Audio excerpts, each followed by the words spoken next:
Hello student, मैं हूं निहाल। कैसे हैं आप सब?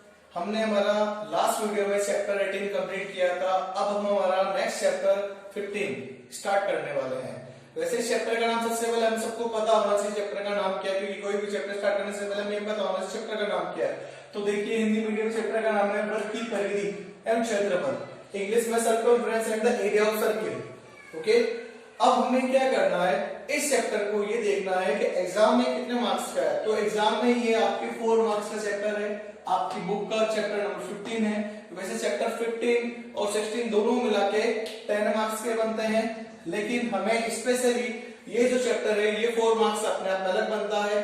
अब इसका एग्जाम में क्वेश्चन 1 मार्क्स में, 2 मार्क्स में, 3 मार्क्स में ऐसे मिल सकता है, क्योंकि अगर एवरेज अगर आपके देखा जाए तो 1 मार्क्स और 3 मार्क्स का क्वेश्चन आ सकता है, या 1 मार्क्स से 2 क्वेश्चन, या 2 मार्क्स का एक क्वेश्चन आ सकता है, या 2 मार्क्स से 2 क्वेश्चन आ सकते हैं। ये चैप्टर एग्जामिनर पे डिपेंड करता है, वो इस चैप्टर में से क्वेश्चन किस टाइप के देता है।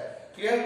अब इस चैप्टर को स्टार्ट करने से पहले हम सबको ये देखना है कि हमारे पास इस चैप्टर में हम पढ़ने क्या वाले हैं। जैसे हमने 18 चैप्टर में हमने कंप्लीट किया था, जो प्रायिकता में क्या पढ़ना है क्या नहीं पढ़ना, वैसे ही इस चैप्टर को स्टार्ट करने से पहले हमें देखना है कि हम इस चैप्टर में क्या पढ़ेंगे और किस टाइप के इसके ऊपर क्वेश्चन आ रहे हैं। वैसे तो देखा जाए, देखो वृत्त लिखा हुआ है, सर्किल लिखा हुआ, तो सीधी सी बात है इसके जो भी क्वेश्चन आएंगे सर्किल के ऊपर आने हैं। सर्किल में भी क्या बनता है, किस टाइप के आएंगे, वो सब हमें देखना है। तो इस चैप्टर में सर्किल, तो सर्किल आप सबको पता है, सर्किल आप सबको बनाना भी आता है। वैसे आपने 8th क्लास में भी इस चैप्टर का थोड़ा बहुत बेसिक किया था, तो वही थोड़ा बहुत बेसिक आज मैं आपको यहाँ पे स्टार्ट से लेकर एंड तक कंप्लीट करेंगे, क्योंकि हम 0 लेवल से 100 लेवल तक जाते हैं। इसलिए हमें इस चैप्टर का हर एक स्टेप स्टार्टिंग से लेकर एंड तक समझना है। सबसे पहले ये जो छोटे मोटे मैंने जो नाम लिखे हैं, इन नाम के बारे में समझना बहुत जरूरी है कि ये होते कैसे हैं और क्या क्या है, क्योंकि जब तक आप इनके बारे में नहीं समझोगे एग्जाम में इन्हीं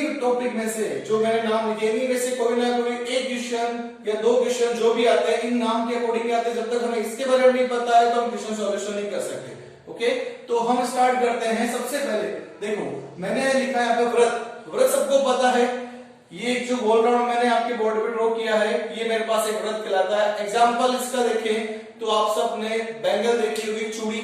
चूड़ी जो होती है वो हमारे पास एक सर्किल होती है। एग्जाम्पल जो हमारे पास पहिया होता है वो भी हमारे पास एक सर्किल होता है। क्लियर?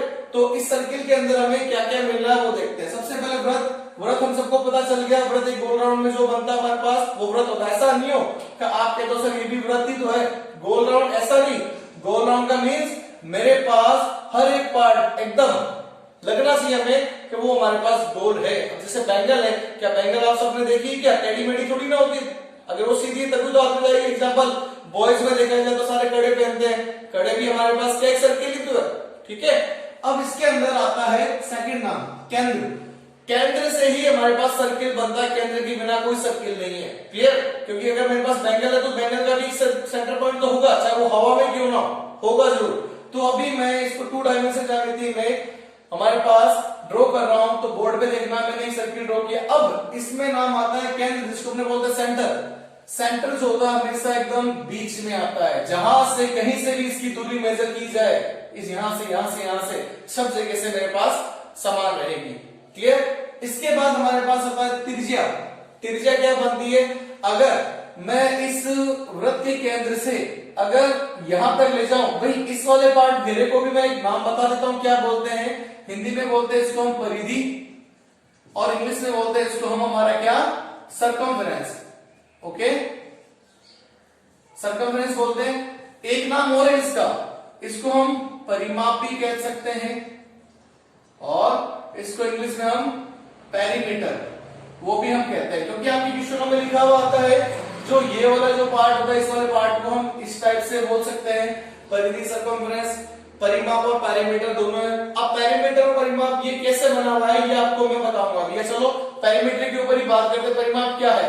जैसे एग्जांपल मैंने ये थ्रेड लिया, धागा, ठीक है, यह एक लाइन ली, इस लाइन को मैंने एक गोल राउंड में बना दिया।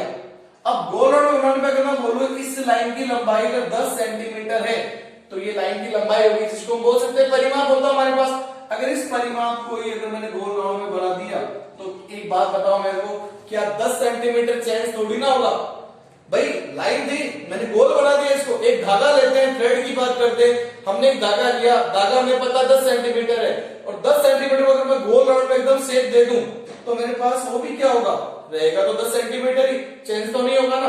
तो 10 सेंटीमीटर मेरे पास उतना ही रहना धागा जितना है। तो मेरे पास ये अगर बात करें तो ये परिमाप था, तो ये परिमाप के अंदर ही बना है। इसको हमने एक नाम दे दिया घुमाव रूप है, जिसको हम परिधि कह सकते हैं और सर्कमफ्रेंस कहते हैं इंग्लिश में। तो हिंदी में अगर देखा जाए पहले वाला पार्ट में तो ये परिमाप, ये पेरीमीटर है, तो वो वही क्लियर हो गया।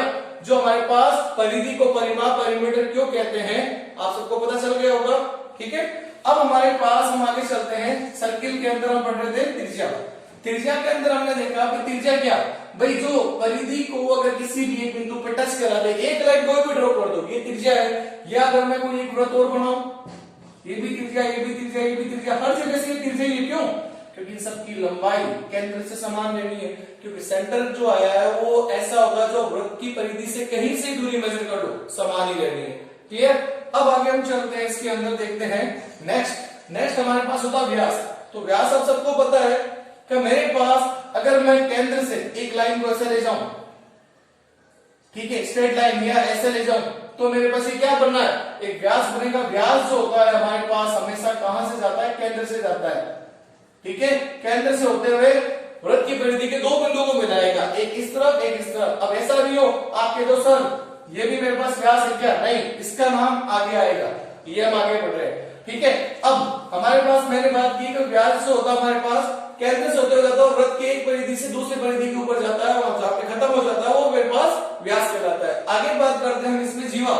तो जीवा ध्यान रखना, ये बहुत मेन टॉपिक है आपका जीवा, जिसको अपने बोलते हैं कोड, ठीक है।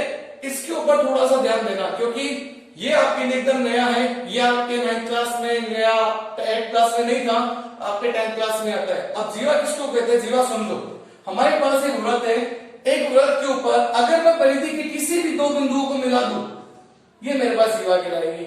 ये भी मेरे पास जीवा है, ये भी मेरे पास जीवा है, ये भी मेरे पास जीवा है, ये भी मेरे पास जीवा है, और ये भी मेरे पास जीवा है। और इस वृत्त का मान लो केंद्र ये है, तो केंद्र से होकर जाएगी, तो ये भी जीवा कहलाएगी।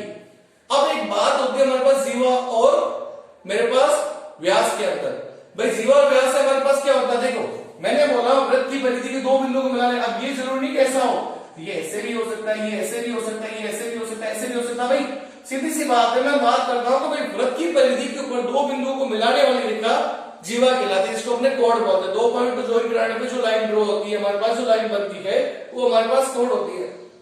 अब अगर हम इसमें ये देखें कभी मेरे पास जो व्यास होता है, अगर मैं व्यास की बात करूं जिसको हम क्या कह सकते हैं, ये भी जीवा है, तो हमारे पास एक बात यहाँ पे ये भी आती है कि वृत्त की सबसे बड़ी कोड, मेरे पास जो लार्जेस्ट जो कोड होती है मेरे पास सर्किल की, वो डायमीटर होता है सर्किल का, जिसको हमने बात करें सबसे बड़ी जीवा वृत्त का व्यास कहलाती है। क्योंकि व्यास जो मेरे पास बनता है वो हमेशा केंद्र से जाएगा, तो हम इसको भी क्या कह सकते हैं, जीवा कह सकते हैं। अगर एग्जाम में क्वेश्चन ये आ जाए कि एक वृत्त की सबसे बड़ी जीवा मेरे पास इतने सेंटीमीटर, तो ध्यान रखना वृत्त की सबसे बड़ी जीवा हमेशा वृत्त का व्यास होता है। अगर क्वेश्चन इसके ऊपर आ गया तो हमें दिमाग में आ जाना चाहिए व्यास क्या होता है, भाई सबसे बड़ी जीवा वो वृत्त का व्यास बनाती है। जो मेरे पास लार्जेस्ट जो हमारे पास कोड बनती है वो सर्किल का डायमीटर होती है, क्लियर।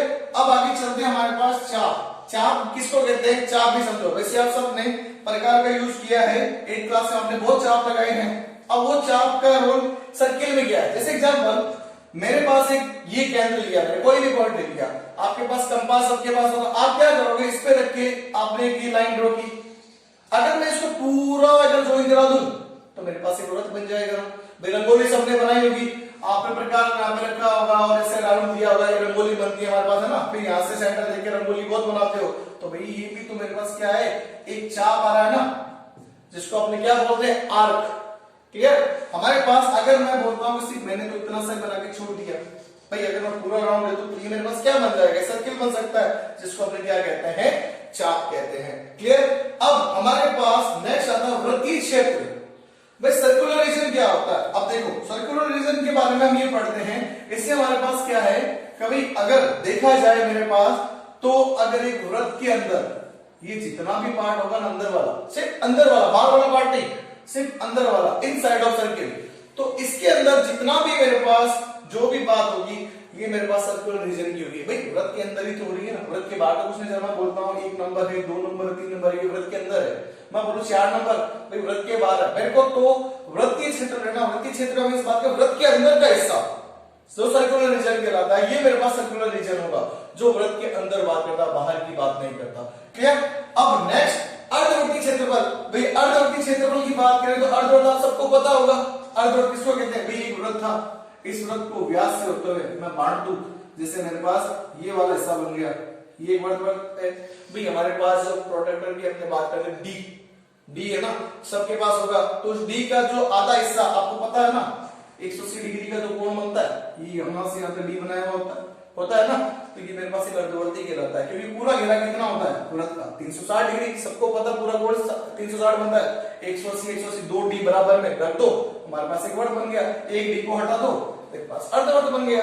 क्लियर?